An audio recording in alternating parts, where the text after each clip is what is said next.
İngilizce gibi Almanca da şu anda çok çok fazla revaçta. Peki günümüzde neden bu kadar çok tercih edilir hâle geldi Özlem Hanım sizce? Hocam şöyle söyleyelim onun için, geçtiğimiz, dönemde, pandemiden önceki bir dönemde şimdi, eee, göçmen yasası var biliyorsunuz. Hani Almanya'nın Evet. çıkarmış olduğu. İşte işçi, alıyor. Almanya'nın bir işçi alımı var. Ancak bu, nitelikli dediğimiz, Hı hı. bir gruba hitap eden bir durum esasında. Yani en az işte hani, 4 yıl lisans mezunu, olması Hı. şartı, aranıyor. Bununla birlikte meslek grupları da hani farklı tabii ki Almanya'nın belirlediği. Aslında birçok alanda ihtiyacı var. Mühendislik, sağlık, gibi alanlarda çok ihtiyacı var ama özellikle sağlık alanında, nüfusuna Almanya'nın baktığınız zaman bunu anlayabiliyorsunuz zaten. Özellikle sağlık alanında ihtiyacı var. Emm, Bunun için de böyle bir, hani yasa, çıkardı Almanya. Hani, Hı hı. şu anda da bunun, etkileri sürmekte esasında.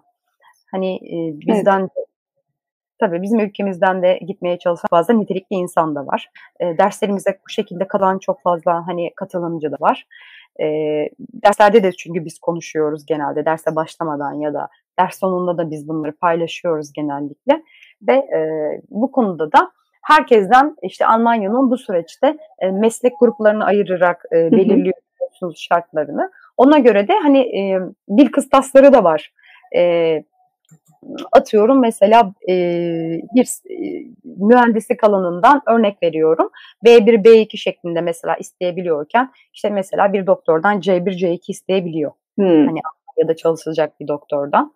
Bu şekilde, hani, onu değerlendirebilecek olan, kişi Hı de hı. bu şartları öğrenip, hani, o şekilde Almanya'ya gidebiliyor. Dil şartını tabii karşılayıp öncelikle. Çünkü dil şartı çok önemli burada. Mutlaka Almanca Evet. bilmenizi istiyorlar. Mutlaka ama hani bu alana girmeyen sadece mesela hani İngilizceyle gidebilen de mutlaka olabiliyordur esasında ama e, Almancanın çok hani zorunlu olduğu belli alanlar var. Özellikle mesela sağlık alanı tekrar hani söylemek lazım bunu. Zaten o düşünen arkadaşlar da bunun hepsini biliyorlar esasında. Araştırıyor çünkü insanlar neyin ne olduğunu. Danışmanlık alıyorlar. Destek alıyorlar bu konuda. Kurslara gidiyorlar. Aslında onlar da bu konuda